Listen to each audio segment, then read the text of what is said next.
신라시대에 원래 그 사천왕사라고 하는 절이 있었습니다. 그 당시에 이제 다란이 진언을 주수행을 모토로 삼아서 황실에 많은 공헌을 세웠던 외침도 물리치고 하는 그러한 신통력이 있었던 스님이 머물렀던 절이 이제 사천왕사였는데 사실은 이제 사라진 지가 오래됐고 그래서 마음속에 염원을 두고 있다가 그래서 이제 밀양에 그 영남 알프스라고 할 만한 천년의 자연적인 입지를 갖고 있는 이곳에 이 사천왕사를 다시 한번 복원해서 또 신라의 영토이기도 하고 여기서 불자들에게 호국 정치도 좀 일깨워주고 하는 그런 마음으로서 이 사천왕사를 창립하게 됐어요. 이 한국 불교는 그 신앙과 수행이 아주 이렇게 그 수레의 양바퀴 마냥 아주 균형적인 조화를 갖춰갈 수 있는 그런 특이한 탁월한 어떤 그런 이 불교라고 볼 수 있는데 그래서 우리 불자들에게는 두 가지를 아주 균형적으로 가리키는 예를 씁니다. 특히 이제 예를 들자면 부처님에 대한 불보살님에 대한 그 신앙에 대한 부분만큼은 우리가 이해로 받아들여서는 안 되고 믿음으로 접근해야 될 부분이기 때문에 그래서 종교적인 성향을 많이 일깨우고 그래서 기도를 많이 시키는 편이고 그리고 또 자력적인 수행적인 측면을 가지고는 이제 수행을 강조하다 보니까 특히 참선이나 이렇게 명상 쪽으로 많이 가리켜요. 모든 이제 행복과 불행은 마음에서 결정짓는 부분이다 보니까 행복의 어떤 초점도 불행의 초점도 마음이라고 하는 거라는 키워드를 가지고 마음의 비중을 두는 마음 닦는 공부를 많이 가리키려 애를 써요. 근데 마음을 닦다 보면 또 신앙심이 너무 결여가 돼가지고 또 그게 문제가 될 수 있기 때문에 신앙심도 강조하고 또 신앙심만 너무 또 지우쳐 가버리면 또 수행적인 마음 닦는 공부도 약해지고 타력적인 쪽으로 지우쳐지기 때문에 그래서 사천왕사에서는 이런 타력적인과 자력적인 즉 신앙과 기도 수행을 아주 곁들여서 균형적으로 가리키는 것이 다른 사찰하고는 좀 특이하지 않느냐라고 생각할 수 있습니다. 이 부처님의 법을 선하는 곳이라면은 이 원근 거리를 마다않고 찾아다니시며 법을 경청하시는 여러 불자님들이 이 나라 대한민국의 불교계를 이끌어 가시는 진정한 대보살들이십니다. 정말 기쁘고 감사를 드립니다. 아마 시방세계에 항상 계시는 이 부처님과 불보살님 그리고 하늘의 제천선신님 이 땅에 산신, 토지신 등의 옹호하는 불법 선신들께서도 여러분들의 정성어린 불심을 아마 찬탄하고 계실 겁니다. 오늘은 법을 청하시는 여러분들을 위해서 어떻게 하면은 이 말법 시대에 무명을 소멸하고 부처님의 지혜를 얻을 수 있는가라고 하는 주제를 가지고 여러분들에게 말씀을 드릴까 합니다. 대방광불 화엄경 보왕열애성 기품에 보면은 이런 말씀이 있습니다. 기이하고 기이하구나. 열애의 부족한 지혜가 그대들 몸속에 있건만은 어찌하여 보지 못하는가. 내 마땅히 저들 중생을 가르쳐 성스러운 길을 깨닫게 하며 그들로 하여금 전도된 망상과 속박을 길이 여의게 하고 열애의 지혜가 그 몸속에 있어 부처와 더불어 다름이 없음을 두루 보게 하리라. 이렇게 부처님께서 말씀하셨습니다. 이 부처님 말씀처럼 우리들은 부처님과 똑같은 불생의 지혜를 가지고 있습니다. 그런데 우리들은 이 부처님과 똑같은 불생의 지혜를 망각하고 무명 속에서 윤회를 하며 생로병사의 고통을 겪고 있습니다. 이 고통의 윤회의 고통에서 벗어나기 위해서는 마음의 불성의 지혜를 깨쳐야 합니다. 이를 위해서는 불교라는 종교가 반드시 필요합니다. 불교란 마음을 근본으로 하는 종교입니다. 그러므로 마음의 중요성을 인식하고 이 마음을 닦고 마음의 참모습을 회복하는 수행을 열심히 해야 합니다. 왜 마음을 닦아야 하는가? 마음은 모든 행복의 근원이고 참된 행복의 근원입니다. 마음을 바로 쓰게 되면은 만 가지 공덕이 저절로 따라오게 됩니다. 그러므로 일상의 모든 사사로운 일들조차도 마음 수행으로 이어져야 합니다. 왜냐하면 우리가 눈으로 보고 귀로 듣고 코로 냄새 맡고 혀로 맛보고 피부로 감촉하는 모든 일상의 일들은 마음과 직결되기 때문입니다. 사사불공이면 처처불성이라 했습니다. 우리들이 하는 일상의 모든 일들이 마음가짐에 따라서 진리가 되기도 하고 또는 업이 되기도 합니다. 그래서 우리가 마음을 바로 쓰고 마음으로 직결되는 일상의 행동들을 올바르게 바로 함으로써 우리는 업을 쌓는 것이 아니라 진리를 표현할 수가 있는 것입니다. 부처와 중생은 다름이 없습니다. 왜냐하면 부처와 중생이 모두 한 마음이기 때문입니다. 바꿔 말하면 우리들 마음이 바로 부처이고 부처가 곧 중생입니다. 중생심은 곧 진여법신입니다. 우리가 스스로 가지고 있는 이 진여법신을 바로 보지 못하는 것은 바로 무명의 업식이 온갖 분별을 가려서 불성을 보지 못하게 하기 때문입니다. 우리가 가지고 있는 진여라는 것은 상상으로 분별로 헤아릴 수가 없습니다. 눈이 눈을 보지 못하듯이 우리의 마음으로는 우리 마음의 본성을 볼 수가 없습니다. 이것은 반드시 분별이 사라지는 마음이 고요한 적정의 상태에 들어가야만이 이 진여라고 하는 우리의 마음의 참모습을 볼 수 있게 되는 것입니다. 우리가 가지고 있는 이 청정한 불성의 진여는 영원히 그대로 있습니다. 마음이 탐진치 삼독심으로 비록 오염되었다고 해서 이 불성이 사라지는 것은 아닙니다. 보석에 먼지가 끼어서 광채를 드러내지 못했다고 해서 보석이 사라지는 것은 아닙니다. 그 보석에 묻혀있는 때를 제거하고 나면 저절로 보석은 빛을 발하듯이 우리가 분별망상하고 있는 이 마음의 소용돌이 침을 업상을 가라앉히기만 한다면 우리 진여자성의 청정한 본성은 그대로 드러날 것입니다. 우리가 가지고 있는 이 진여 본성은 무량한 공덕장이라고 했습니다. 이 공덕장이라고 하는 것은 우리 마음속에 온갖 지혜와 온갖 보배가 다 갖춰져 있기 때문에 우리의 이 마음을 일러서 여의주와 같다고 했습니다. 이만큼 우리가 가지고 있는 진여본성의 참마음은 무량한 공덕을 갖추고 있는 그러한 효능이 있는 것입니다. 마음의 청정한 진여자성인 이 본성을 우리가 보지 못하는 것은 단지 분별망상 때문입니다. 이 분별망상만 없애버린다면 우리는 항상 진여자성의 본성을 볼 수 있는 것입니다. 예를 들자면 바다에 바람이 불어서 파도가 일고 물결이 일어나지만 그 물결을 통해서는 진실된 바다의 모습을 볼 수가 없습니다.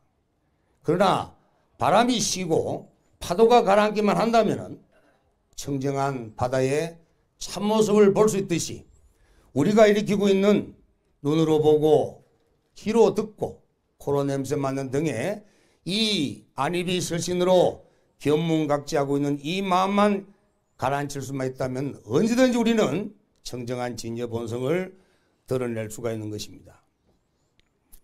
이러한 분별망상이 일어나게 되는 데는 이유가 있습니다. 우리는 눈으로 보고 귀로 듣고 코로 냄새 맡는다고 해서 분별망상이 일어나지 않습니다. 분별망상이 일어나는 것은 지금 우리들의 본성의 마음이 오염이 되어 있기 때문에 그렇습니다. 이 오염이 되어 있는 것을 갖다가 일러서 무명이라고 합니다. 이 무명은 오랜 세월 생명체가 이 세상에 태어나는 그 시점부터 만들어진 것입니다. 그리고 세세생생 동안에 수많은 세월을 거쳐오면서 윤회를 거듭하며 이러한 분별망상이 누적되어 우리 마음을 오염시킨 상태입니다. 예를 들어 본다면 하얀 종이 위에 아름다운 그림을 그려졌을 때 하얀 종이 위에 그려진 그 그림들은 우리가 그리는 분별망상이라고 이해하시고, 그 그림이 그려진 그 바탕의 흰 종이는 우리의 청정한 마음이라고 할 수 있는 것입니다. 우리들의 분별망상을 일으키는 이런 마음들은 청정한 진여자성이 없으면 드러낼 수가 없습니다. 마치 하얀 바탕에 흰 종이가 없다면 아름다운 그림을 그려낼 수가 없듯이 반드시 종이가 있어야만 아름다운 그림을 내는 것과 마찬가지로 우리 마음속에 진여 본성이라고 하는 청정한 마음이 있기 때문에 우리 마음은 오염될 수가 있는 것입니다. 이러한 마음이 수많은 세월을 거쳐서 우리가 탐욕을 일으키고 성내고 어리석은 이유 때문에 마음이 오염되고, 그 오염되음이 누적되어 있는 그 상태를 밝음이 없다, 어둠이라고 하는 이런 무명이라고 표현을 하고 있는 것입니다. 이 무명업식은 전문적인 용어로 유식학에서는 아레야식이라고 합니다. 이 아레야식은 우리 중생들이 윤회하는 주체이기도 합니다. 그리고 이 마음은 우리의 심청의 마음으로서 무의식의 마음이라고도 합니다. 이 마음은 우리가 의식으로서 보고 듣고 냄새 맡고 맛보고 촉감을 일으키는 여러 가지 분별작용을 할 때 항상 그 바탕에서 움직이고 있습니다. 그래서 내 자신도 모르게 무언가를 이 앞에 있는 산을 만약에 보았다고 한다면 그 산을 볼 때 내가 저 산을 본다라고 생각을 합니다. 또 아름답고 추한 것을 본다 하더라도 내가 아름다운 것을 보고 내가 추한 것을 본다라고 생각합니다. 이와 같이 어떤 대상을 접촉할 때마다 보는 자와 보여지는 대상자를 나누는 그 마음이 바로 마음의 깊은 무의식에서 일어나고 있다는 거죠. 이런 무의식의 마음이 우리 마음속에서 항상 작용하고 있기 때문에 지금 이 순간에도 여러분들께서 법문을 듣고 있는 과정 속에서도 나는 스님이 법문을 하고 있는 것을 지금 듣고 있다라고 생각을 하고 있습니다. 이런 마음이 바로 분별하는 망상의 무명업식이라는 것입니다. 자, 이와 같은 그 태초의 생명체의 시작으로부터 지금까지 이어진 이 무명업식을 어떻게 하면 제거할 수 있을 것인가? 이 질문에 대한 답을 법화경 3부경 중에 무량의이라고 하는 계경이 있는데, 그 무량의에 나와 있는 그 부처님의 말씀을 가지고 답을 내릴까 합니다. 이 무량의에 보게 되면은 대장은 보살이 8만 보살과 함께 부처님께 이렇게 여쭙습니다. 세존이시여, 보살 마살들이 빨리 무상정등 정각을 이루고자 한다면 응당이 어떠한 법문을 닦고 행하여야 하나이까? 어떠한 법문이 능히 보살 마살로 하여금 빨리 무상정등 정각을 이루게 하나이까? 이렇게 질문을 하였습니다. 이때 부처님께서는 이렇게 말씀하십니다. 일체의 모든 법은 본래부터 지금까지 오면서 성품과 형상이 비고고요하여 큰 것도 없고 움직이지도 아니하며 나아가지도 않고 물러서지도 않으며 마치 허공과 같이 두 가지 법은 있을 수 없다고 관하여 살필지니라. 이렇게 말씀하셨습니다. 우리는 좀 전에 말씀드린 것처럼 항상 보는 자와 보여지는 대상을 나눴습니다. 이래서 우리 마음은 근본적으로 이원화되는 마음을 갖고 있습니다. 그래서 분별을 멈출 수가 없어요. 항상 내 마음속에 보는 자와 보이는 대상을 나누는 이러한 두 가지 마음을 일으키기 때문에 분별망상이 끊임없이 일어나고 있는 것입니다. 그래서 이 마음 때문에 우리의 진여자성의 참본성을 보지 못하는 것입니다. 그래서 부처님께서는 무량을 통해서 하시는 말씀처럼 두 가지 법은 절대 생각해서는 안 됩니다. 이거다 저거다, 크다 적다, 좋다 나쁘다, 옳다 그르다, 이런 두 가지 마음을 내서는 안 된다는 거예요. 더 깊이 들어가면 보는 자도 없어야 되고 보이는 대상도 없어야 합니다. 이 보는 자와 보이는 대상은 잘못된 무명의 업식이라고 하는 근본의 때에서 일어나는 마음이기 때문에 이 때를 소멸시키지 않고는 해결할 수가 없습니다. 우리가 지금까지 명산대천을 찾아가며 수많은 명찰들과 큰 스님들의 말씀을 두루두루 불자님들께서 들으셨지만 하나같이 한결같은 말씀을 하고 계십니다. 모두 다가 분별된 마음을 쉬고 일체가 하나 되는 일심의 근원으로 돌아가야 되는 이런 말씀을 가르치고 계십니다. 오늘 여러분에게 이 말씀을 전해드리고 있는 이 산성 또한 결론은 똑같습니다. 이러한 분별망상을 일으키지 않으려고 하면 무명의 때를 벗게 합니다. 수많은 명찰을 찾아다니면서 참선도 해보고 기도도 하고 주력도 하고 이연불도 하고 헤아릴 수 없는 많은 방편으로 가지가지 수행과 기도를 벗삼아 이뤘지만 수많은 세월이 지나도 아직까지 우리 마음속에 분별망상이 일어나고 있는 것은 뭔가가 바르게 공부를 하지 못했던 이유가 있다는 거예요. 그래서 오늘 제가 여러분들에게 이러한 근본적 문명업식을 뿌리 뽑을 수 있는 지혜를 하나 일러드릴까 합니다. 여러분, 태어난 어린 아이가 시간이 얼마 지나지 않아 이제 3살, 4살 이렇게 먹었을 때 자전거를 타라고 한다면 어떻게 될까요? 가다가 넘어지고 가다가 넘어지고 자전거를 타기가 어려울 것입니다. 그런데 자전거 손잡이를 두 손으로 꼭 부여잡고 두 발로 페달을 밟으면서 뒤뚱뒤뚱뒤뚱 넘어질 듯 넘어질 듯 한 번 하고 두 번 하고 이렇게 수많은 반복의 시간을 통해서 나중에는 두 손을 놓고도 자전거를 타고 두 눈을 감고도 자전거를 달릴 수가 있습니다. 또 여러분들이 좋아하시는 수영이나 또 겨울철에 스키를 탄다고 하더라도 마찬가지입니다. 처음에는 넘어지고 물에 빠지고 할 수밖에 없지만 오랜 시간 반복하면 수영도 자유롭게 할 수 있고 스키도 자유롭게 탈 수 있듯이 우리가 할 수 있는 것은 의식을 통해서 무의식에게 수많은 반복된 행위를 해야만 우리는 그 습관을 들일 수가 있습니다.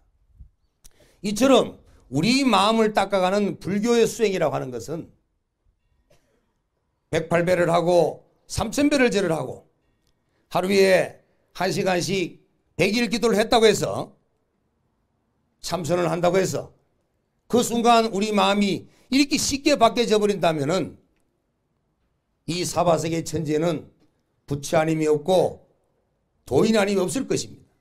그러나 그것이 안 되는 것은 우리가 물들이고 질들인 만큼 수행과 기도가 반복되지 못했다는 거예요. 그래서 불교의 수행은 이 무명업식을 제거할 수 있고 중생에서 부처로 나아갈 수 있는 방법은 오직 한 가지밖에 없습니다. 이거를 대성기실론에서는 훈습이라고 합니다. 우리 마음은 본래 한 가지 마음의 청정한 일심인데 이 일심의 한 가지 마음에서 청정한 진여자성과 중생의 마음이 둘로 나뉘어지는 겁니다. 지금 우리 마음속에는 이와 같은 청정한 진여자성의 본성과 때 묻은 중생심을 함께 가지고 있는 모습들입니다. 지금 우리는 때 묻은 중생심으로 계속 훈습하고 있습니다.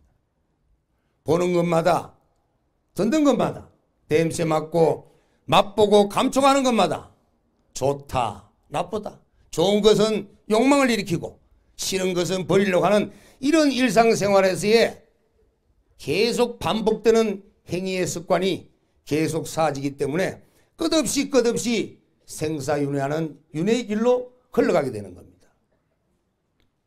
그러나 이와는 달리 우리의 청정한 진여자성의 마음으로 습관을 들여나간다면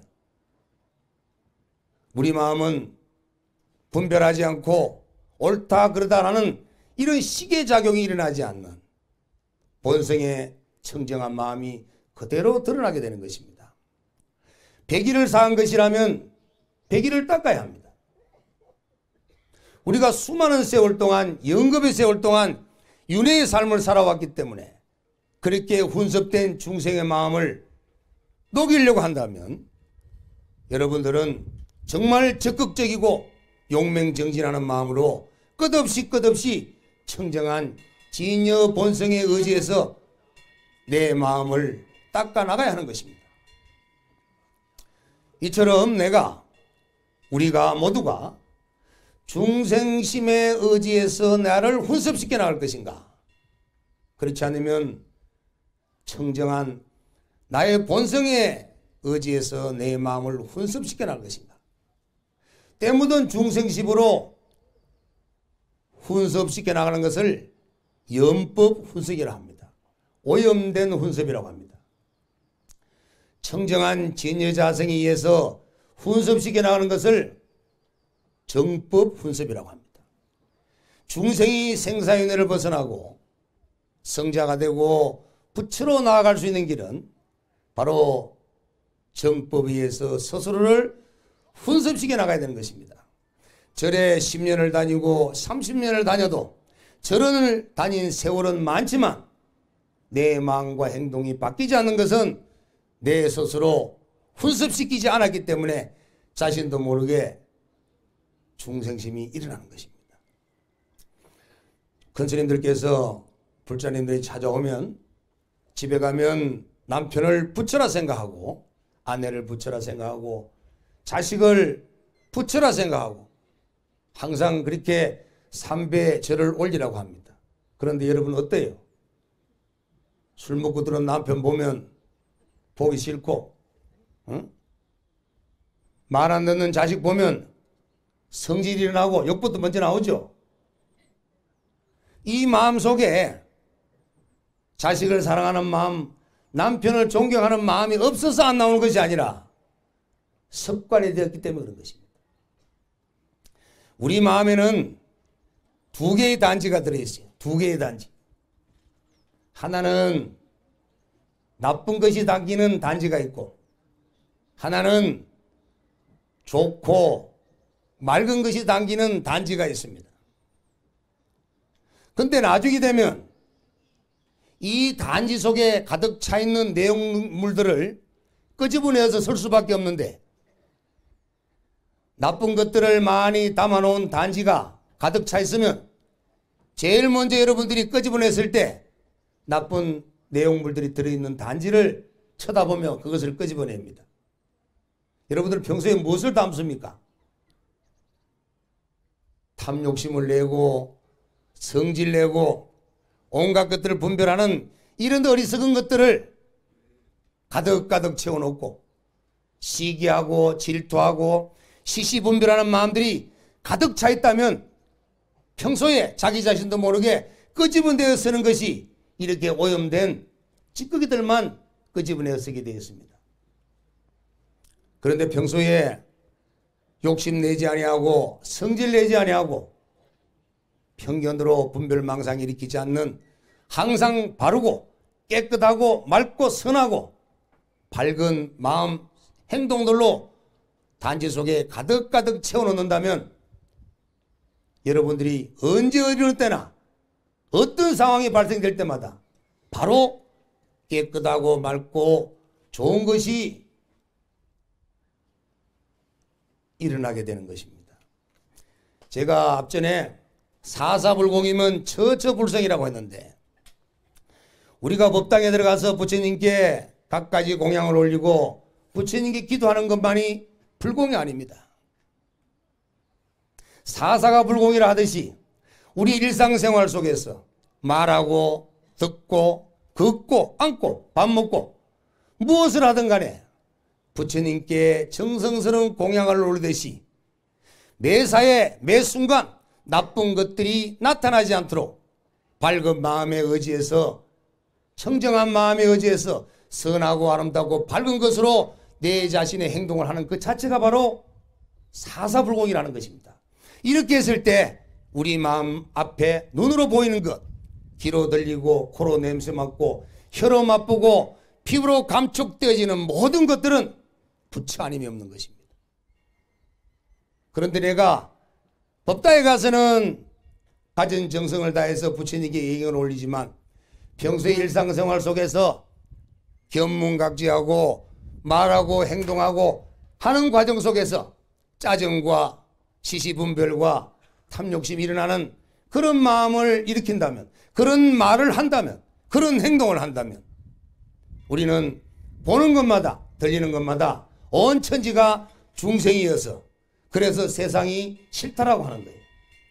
자, 여러분, 내 앞에 부처가 나타나게 하는 방법은 말하고 행동하고 생각하는 것마다 항상 부처님께 가진 정성을 올리듯이 마음을 모으고 말하고 행동하고 생각하면 되는 것입니다. 그런데 이와는 달리 부처님을 생각하듯이 부처님께 공양을 올리듯이 하지 않고 함부로 말하고 함부로 행동하고 함부로 생각한다면 내 앞에 펼쳐지는 온갖 세상은 전부 중생의 세계만 펼쳐질 것입니다. 여러분 앞에 중생 세계가 펼쳐지는 게 나았습니까? 아니면 부처 세계가 나타나는 것이 나았습니까? 잘 안 들립니다. 이 부처 세계라는 것은 다른 게 아니에요. 행복하고 기분 좋은 것입니다. 내 앞에 보이는 것마다, 들리는 것마다, 냄새 맡는 것마다, 맛보는 것마다, 감촉되는 것마다, 생각하는 것마다 행복하고 편안하고 즐거울 수만 있다면, 나날이 매 순간순간이 기쁠 수만 있다면 그것이 바로 부처가 나타나는 것입니다. 그렇게 하기 위해서는 매 순간 말하고 생각하고 행동하는 것을 부처님께 정성을 들이듯이 하라는 겁니다. 이것이 바로 사사불공이면 처처불성이라고 하는 것입니다. 한번 따라해 보십시오. 사사불공이면 처처불성이라. 자, 바로 이것이 우리가 오늘 하나를 깨치는 것입니다. 자, 여러분, 내 마음을 가지고 내가 쓰는데 내 마음대로 되질 않아요. 신랑을 보고 미소를 띠고 오늘 고생했수 하고 좋은 말 하고 싶은데 왠지 보는 순간 울컥하고 화가 올라와요. 이 화가 본래 있어서 올라오는 것이 아니에요. 그렇다고 신랑이 화를 내라고 얼굴에 인상을 그렸어서 화가 일어나는 것이 아닙니다. 단지 훈습되었기 때문에 그렇죠. 습관이 되었기 때문에 그렇게 나타나는 것입니다. 여러분, 습관 바꾸실 거죠?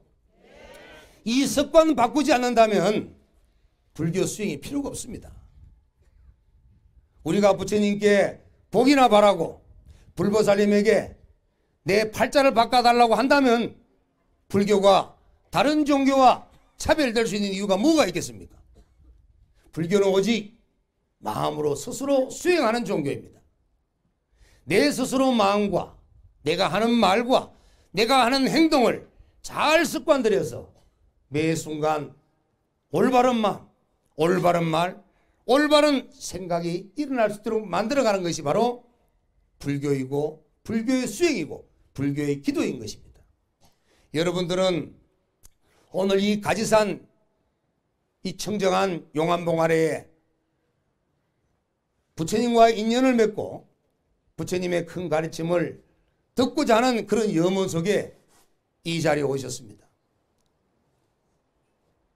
화장실도 멀고 경사도 심해서 걸어오시는데 숨도 가쁘고 또 차량도 원만하게 소통이 되지를 못해서 바꿔 타서 올라와야 되는 그런 열악한 환경 속입니다만은 여러분들이 법문을 듣고 있는 지금 이 순간에 여러분의 마음은 이 세상 어느 곳에도 찾아볼 수 없는 불심이 가득 차고 넘쳐나는 진정한 여러분들의 대보살의 마음이 표현되고 있습니다.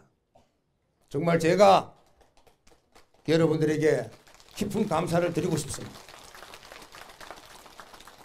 여러분들 한 분 한 분이 이 자리에 서서 법문을 할 만큼 여러분들의 불심에 대한 신심과 불교의 발전을 걱정하고 위하는 그 마음은 정말 대한민국 모든 불자가 본받을 거라 저는 확신합니다. 여러분, 마지막으로 제가 여러분들에게 몇 말씀 드리고 이제 마무리를 할까 합니다. 자, 우리가 중생의 생로병사의 윤회고통에서 벗어나서 성자와 부처로 나아갈 수 있는 훈습을 하기 위해서는 제일 첫 번째가 불법성 삼보에 기여하는 것입니다. 자, 첫 번째, 부처님께 기여해야 된다는 이유는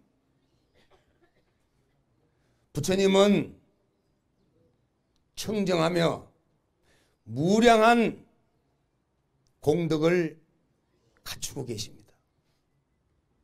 이 무량한 공덕과 청정성을 갖추고 있는 이 부처는 바로 우리 마음속에 내재되어 있는 바로 여러분들의 참모습인 것입니다.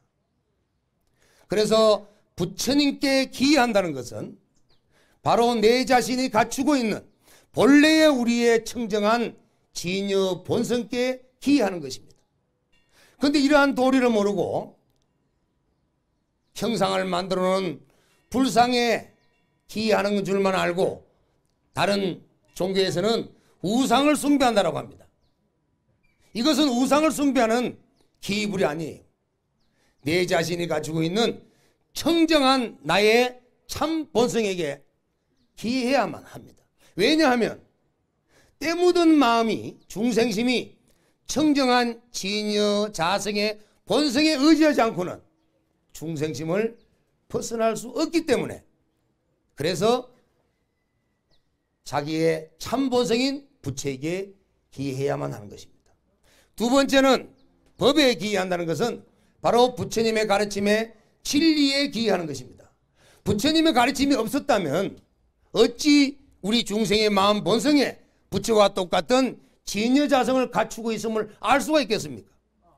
또 3000년 전 이 세상에 화신불로 오셨던 석가모니 부처님께서 이 땅에 오시지 않으셨다면 어찌 우리가 이 중생의 모습으로서 부처로 나아갈 수 있는 그런 믿음을 얻을 수가 있었겠습니까? 팔만대장경을 통해서 부처님의 가르침을 우리는 보고 배울 수가 있기 때문에 우리는 중생의 모습에서 부처의 마음으로 나아갈 수가 있는 것입니다. 그래서 우리는 부처님의 가르침에 반드시 기여하고 의지해야 되는 것입니다. 또 세 번째, 우리는 스님들께 기여해야 합니다. 왜냐하면 스님들이 계시지 않으셨다면 이 3000년의 세월 동안에 석가모니 부처님께서 깨치신 그 진리의 세계를 어찌 우리가 알 수 있으며, 스님들께서 계시지 않으셨다면 어찌 팔만대장경이라는 경전이 편찬이 되어서 오늘날까지 전해질 것이며 미래세까지 전해질 수가 있겠습니까? 우리 스님들은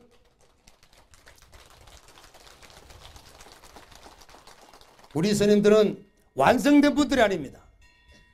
우리는 석가모니 부처님의 깨침을 믿고 부처님의 가르침대로 따라 배우면서 몸소 체득하고, 그리고 여러 불자님들을 이끌어주는 이러한 훌륭한 능력을 갖추고 계시는 분들입니다. 그래서 스님들은 불자님들이 기해야 될 대상이 되는 것입니다. 지금은 아직까지 부족하고 미숙한 부분이 있지만 머지않아서 부처님과 똑같은 불성이 완전히 발현되는 그러한 부처님이 되실 것이고, 또 우리를 이끌어 주시는 성자들이기 때문에 우리는 기해야 되고 존경해야 됩니다. 우리 여러분 큰 스님들 위해서 큰 박수 부탁드립니다. 이와 같이 우리는 부처님께 기하고 부처님 가르침에 기하고 스님들께 기하는 마음을 항상 갖는 이런 헌섭을 드리면서, 나도 비록 머리를 깎진 않았지만, 나도 아직 출가하지 않았지만, 나도 아직은 생사윤회를 벗어나지 못했지만 스님들을 따라 배우며 부처님 가르침을 통해 익히면서 나도 머지않아 내 본래 갖추고 있는 진여자성의 청정한 불성을 발현시켜서 나도 부처가 될 것이다. 그리고 내 가족과 내 이웃과 내 사회를 더 나아가서는 온 지구촌의 모든 생명체를 전부 다 부처로 만들어 가야 될 것이다. 이러한 마음을 가지시고 여러분 큰 발심하시기를 바라겠습니다. 자, 이상으로서 법문은 이제 마치고 오늘 그 BTN 이제 붓다회에 대한 이렇게 말씀을 몇 가지를 드리고 물러날까 합니다. 지금 우리 불교는 상당히 어려움을 처하고 있습니다. 이 불자들의 수가 상당히 이렇게 감소가 되는 추세고, 지금 이 자리에 계시는 여러분들과 좀 이렇게 연세가 좀 드신 이 불자님들이 이제 세상을 다 떠나고 시고 나면 과연 우리 젊은 시대에 우리 손자들, 아들들 과연 불교를 믿고 신앙할 수 있는 불자들이 얼마나 될 것인가 라고 불교의 미래를 생각해 본다면 정말로 가슴이 막막해집니다. 지금 스님들이 각각의 사찰에서 불교 포교와 발전을 위해서 가진 노력을 다하고 있지만 이 스님들이 할 수 있는 능력은 지역적인 한계에 놓여 있습니다. 그런데 이 BTN 방송이 이 전파 매체를 통해서 불교를 전파하지 않는다면 어떻게 이 대한민국에 이 불교를 펼칠 수가 있겠습니까? 이 BTN 방송에서 포교를 위한 그러한 방편으로 붓다회가 결성이 되었습니다. 이 붓다회는 여러분들 불자 모두가 스스로 노력해서 말 그대로 우리가 스스로의 자성불을 발현하는 부처가 되겠다는 그런 염원에서 만들어진 붓다회이기 때문에 여러분들 전체가 붓다가 되어야 되는 것입니다. 그리고 이 붓다회 회원수가 늘어남으로써 하늘도 감흥하시는지 이 배너가 움직임을 보여주시네요. 붓다회의 배너가 움직였습니다. 여러분 붓다회 발전을 위해서 큰 박수 한번 보내주십시오.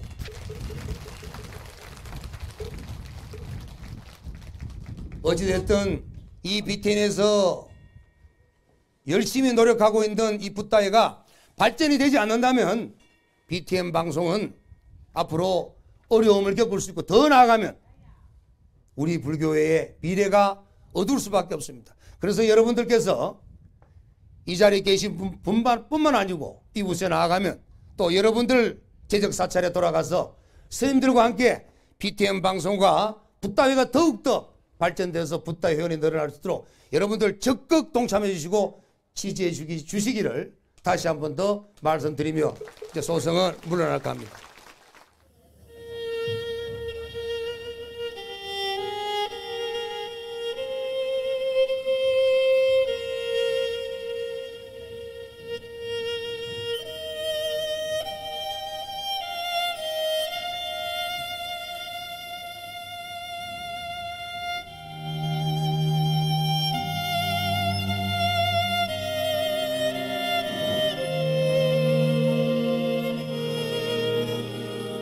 항상 안타깝게 생각했던 부분이 포교예요, 포교. 그리고 스님들이 사찰에서 이제 열심히 지역적인 불자들을 상대로 해서 포교를 하지만 거기에는 한계가 있습니다. 지금 이제 우리가 보면 일체 생명체가 있는 모든 중생은 부처님의 그 삼보에 기하지 않고는 제도되고 구제될 수 있는 방법이 없습니다. 그런데 우리가 그 삼보를 모르는 분들이 너무나 많다는 거죠. 그래서 그걸 일깨워주고 포교할 수 있는 것이 바로 비티엔이고 붓다이기 때문에 이 비티엔과 붓다이가 더욱더 발전하는 것이 결국은 삼보에 기여하는 분들이 많아지고 불교가 발전될 수 있지 않을까 생각합니다. 그래서 이 대한민국 전 우리 국민이 전부 붓다이가 되어서 불교 발전에 노력할 수 있는 그런 사람들이 된다면 얼마나 멋지겠습니까? 저도 열심히 지지할 것이고 그런 붓다이가 우리 국민화가 될 수 있도록 열심히 발전이 됐으면 좋겠습니다. 정말 감사드립니다. 저는 사실은 절을 막 열심히 다니지는 않았었거든요. 근데 이제 그 대각정사나 사천왕사를 오면서 참 열심히 좀 해야 되겠다. 또 스님의 법문이 너무 좋아요. 제가 뭐라고 말씀을 드릴 정도는 아니고 그냥 그 들으면서 참 많은 것을 깨우치게 해주시는 것 같아요. 그래서 지금 열심히 듣고 있습니다. 큰 스님께서는 부처님이 가르치심을 일반인들이 쉽게 그리고 그 재미있게 그리고 깊이 있게 잘 설명해 주셔서 수업하는 중에 감명을 많이 받고 있습니다. 그리고 저를 많이 깨우쳐 주신 큰 스승님이라고 할 수 있겠습니다. 예. 대풍 스님께서는 이런 불자들한테 한 분 한 분한테 기도에 숙제를 내어주시면서 많이 이끌어 주시는 부분이 굉장히 감동스러웠고 제가 60에 이런 포교 생활이나 불교를 위해서 부처님을 위해서 이렇게 함께 하고 싶었던 일들이 지금 10년이나 빨리 땡겨져서 이렇게 공부를 할 수 있는 시간이 만들어진 것 같습니다.